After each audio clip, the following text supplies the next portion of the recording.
Mortgage Classic has always been about more than just golf. It's been about our ability to highlight and impact the city of Detroit. Currently, Detroit sits as one of the least connected cities in America. You have a lot of residents here who don't have internet access or high-speed internet access at that. So my role as a Director of Digital Inclusion for the city of Detroit is really building an ecosystem on how do we bridge the digital divide. And so we place an emphasis on internet access, devices, and tech support for residents who need it the most. We're really proud of the progress we've made through changing the course. We've already been able to launch Connect 313, an organization focused on bridging the digital divide. And through Connect 313, we've been able to distribute over 10,000 tablets to seniors across our community, alongside some healthcare resources and data plans that will support connectivity.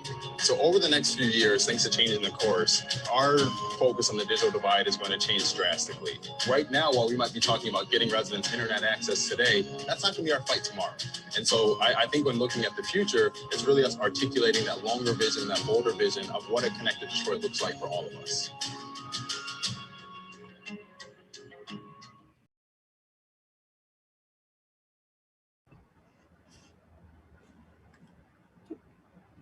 Good afternoon, and thank you so much for joining us today, Josh. Each city, town, and county has its share of factors that contribute to the digital divide present among its residents. Leaders and advocates in Detroit recognize that addressing the digital divide would require commitment from both the public and private sectors. Joshua Edmonds, Director of Digital Inclusion for the City of Detroit, joins us today to discuss how stakeholders are cultivating public-private partnerships to tackle the city's digital divide head-on. In his role, Edmonds is responsible for creating a sustainable digital inclusion strategy to help bridge Detroit's very vast digital divide. His work intersects with public policy, telecommunications, and community engagement. Thanks again for joining us today. And what we saw in that video is definitely a strong example of partnerships between both public and private entities. Could you tell us a little bit more about that partnership with Rocket Mortgage? Absolutely, and definitely strong thanks to Next Century Cities, especially Francello Chillo. Any time to engage here is an honor. But in that video, yeah, it exemplifies a facet of our partnership. So the Rocket Mortgage Classic, it's part of the PGA Golf Tour. Every single golf tournament, hint, hint, for all you communities watching, every single golf tournament, actually, the proceeds do go to nonprofits. And so just keep that in mind, that's what we're doing with one aspect of our partnership that has been birthed out of what we refer to as changing the course. So changing the course of the digital divide in Detroit has been birthed out of this larger golf classic. And so Connect 313, the founding members are Microsoft, United Way for Southeast Michigan, the Rocket Community Fund, as well as the city of Detroit. So that golf tournament, again, is an aspect of this larger shared understanding around this digital divide and honoring work that others have done, while also at the same time looking for any opportunity to partner where there are resources. Thank you for that background information. I know you mentioned Connect 313, and I'll touch on that in a few minutes. But I do have a question. What advice do you have for other municipalities that are seeking to forge partnerships with public and private entities to help address the digital divide present among their residents? So, I have a lot. I'm gonna do my best to be like segmented in it. But I think oftentimes when I'm seeing communities look at Detroit, and they'll say, well, we don't have X entity here. Well, we don't have, our private sector is not as strong as that, and blah, blah, blah. Okay. I'll let you all know that prior to 2019, you didn't really see the private sector leaning in on the digital divide. You had the Knight Foundation, philanthropically, they were leaning in, but again, you didn't really see this larger movement around lifting up this work. What we've been able to accomplish comes from us being very bold in the way that we've been operating and being laser focused on objectives while at the same time honoring the way that people work. This was a conversation where, and I've told local communities this before, if you have a $50 million problem, then you have a $50 million problem. And that's what you tell these folks. Don't go up there, trying to be scarcity minded. And full disclosure, I realize a lot of our communities, we are scarcity minded. That's what happens when you're working here. And so this is something where I think the initial advice is to be very bold, but at the same time to be very knowledgeable about your partnership structure. If you have certain private entities and private groups who are only going to fund one side of this or only going to do this or that, knowing that and honoring that. General Motors is another entity that has been a huge supporter of our work. General Motors is a huge supporter of our work because they have an emphasis on electric vehicles. So therefore, and when we're engaging with them, we're aware of that. We're reading their annual reports. We know where they're going. We know that Chase Bank has a real strong emphasis on lifting up Black and brown communities. That's a national commitment that they've made. So therefore, us being aware of their annual reports and knowing their words, knowing the direction of their leadership, and being able to carve out how digital equity makes sense, that's different than what I oftentimes see, which is the general, hey, this is what we're doing. We could really use help fundraising. No. These people on the ground are trying to accomplish their national objectives. So therefore, knowing their national objectives, sometimes better than them, that protects us and it protects them and allows them to get the convey the investment confidence they need to be able to work at the local level in a more effective capacity. So those are the two. I believe there's another one, but I'll just stop talking. I know there's other questions. Oh, no, that's completely fine. If it comes to mind, just let us know, okay? But that's really good advice for leaders and communities of all sizes that are seeking to forge these partnerships. Detroiters like yourself are committed to closing the city's digital divide. In 2020, we saw the development of Connect 313. Could you tell us a little bit more about how that came to fruition, the goals of Connect 313, the partnerships involved, and how it continues to work to meet Detroit's needs digitally? Yeah, so 2020 was definitely a very interesting year. And I'll tell you what happened March, I believe it was March 8th, whatever the first Friday, full Friday week was in March, that's when we had a convening. Obviously, in retrospect, we realized that, COVID was a thing in March, but it wasn't, until like the second week in March when it really took off.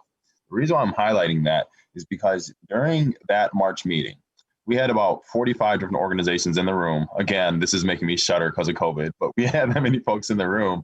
And we had talked about this digital divide in a way of saying, like, look, this is a citywide issue.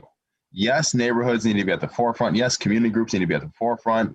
But at the end of the day, this is a citywide issue. So at that table was every internet provider in Detroit, commercial and private.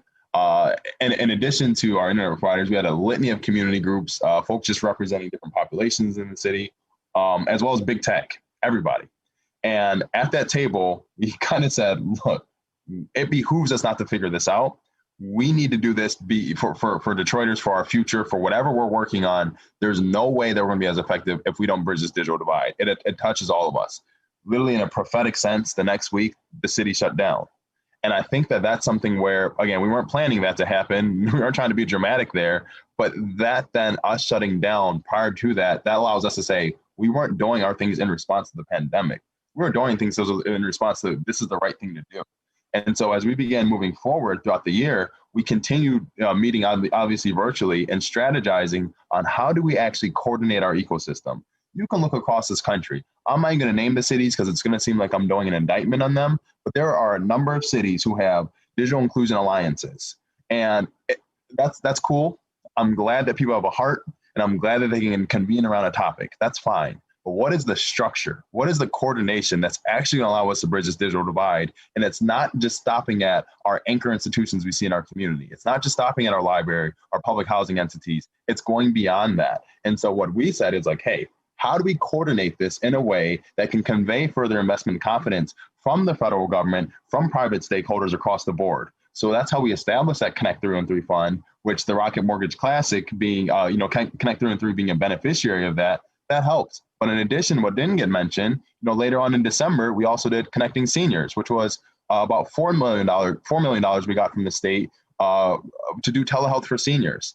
Those are things like us building and operating and coordinating allows us to look at every single federal and restrictive and state grant that comes up. We now have a body that is able to essentially collect that funding and then distribute it accordingly within our larger ecosystem. So that way we don't have to be thinking in a scarcity way. We're thinking in an operationalized way that is built towards action. And you touched on this, that you all had community groups that you work with to reach the community. Could you talk a little bit more about how you all go about making sure that community perspective is at the center of what you do? Yeah, so there's so many different ways to look at it, but it all starts with our values. So I'm not going to, go through all of our values, but I'm going to say two of them. Two of them that we say, and quite frankly, that community says back to us anytime there's a perception of deviation from those values. So we say locally led, expertly informed. We're not going to be paying experts to give opinions for what we already know to be true here. I'm not going all the way around the country to have someone tell me something that I already know to be true because my neighbor's telling me this stuff. We are to align and empower local leadership while at the same time seeking expert counsel. In addition to that, we progress at the speed of trust. We say that here all the time. And I think that that's the missing ingredient whenever anyone's trying to do this community work. There are people who are to this day skeptical of what we do. And I welcome that skepticism. I think they should be skeptical. I think you should be skeptical of anything that the government's doing.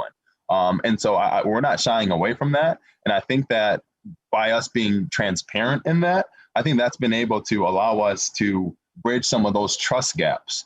Because I think that oftentimes whenever we do need to reach those residents or knock on those doors, I mean, we built a community ambassador structure to be able to do door knocking. We built that. And we're also looking at empowering folks who are already knocking on doors. So that way we don't have to duplicate efforts. Because I've had 6 different people knock on doors and I'm like, why isn't it just one person giving me 6 pieces of information?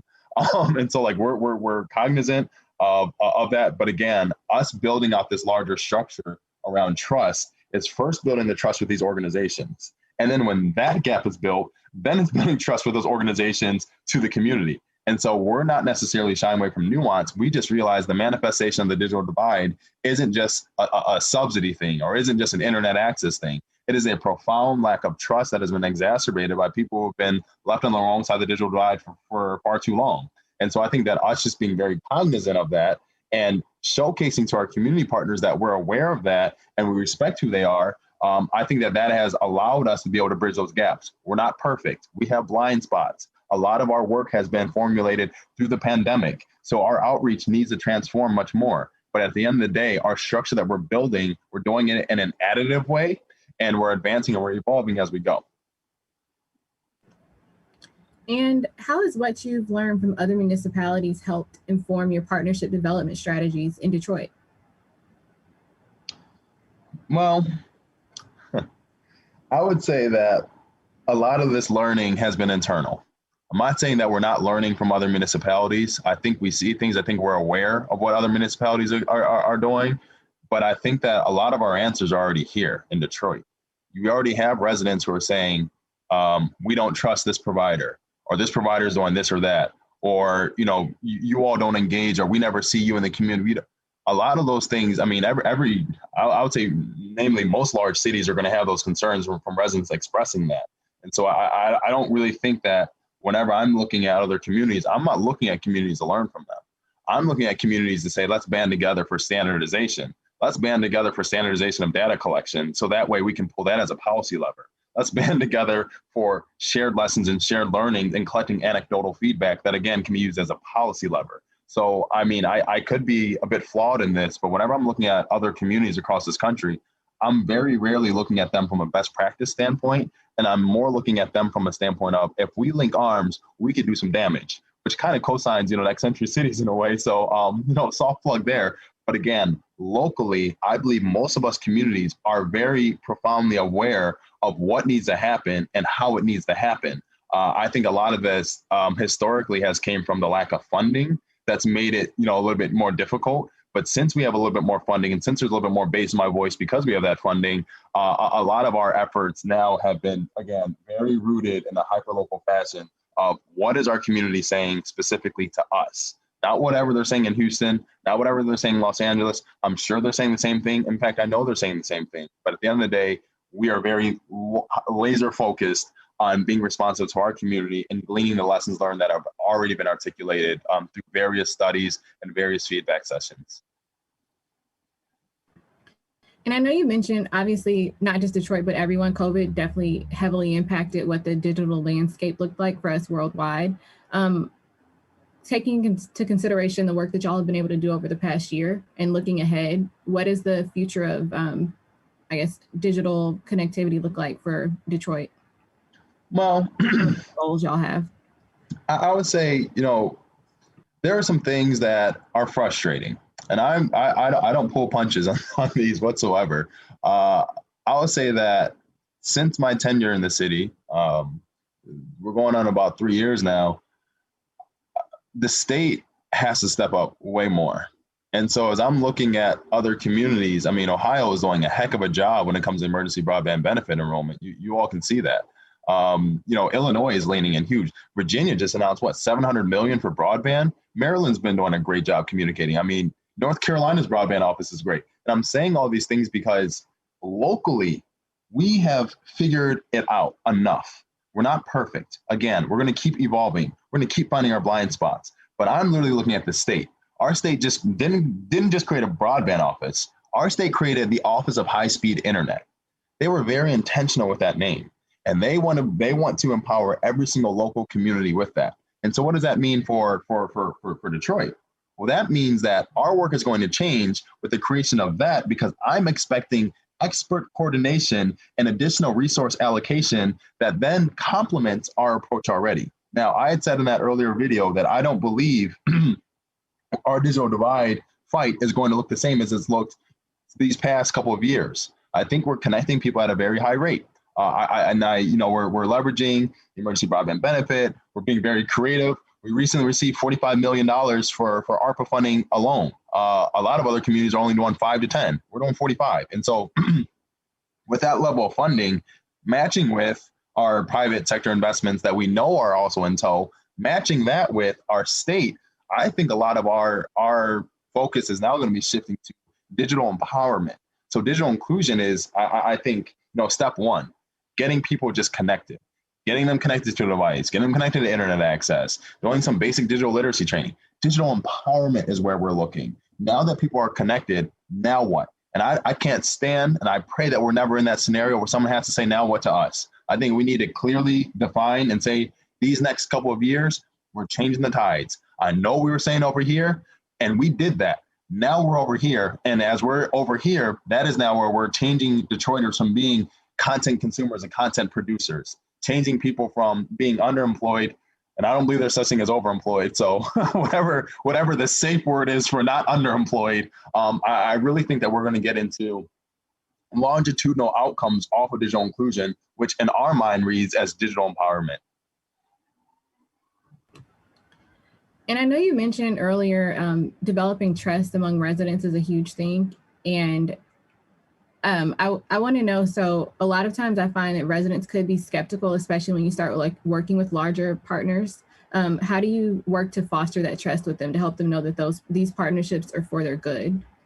So recently, we actually facilitated, I shouldn't say recently, I mean, whatever, recent is subjective, but last December, we facilitated a community election for Connect 313.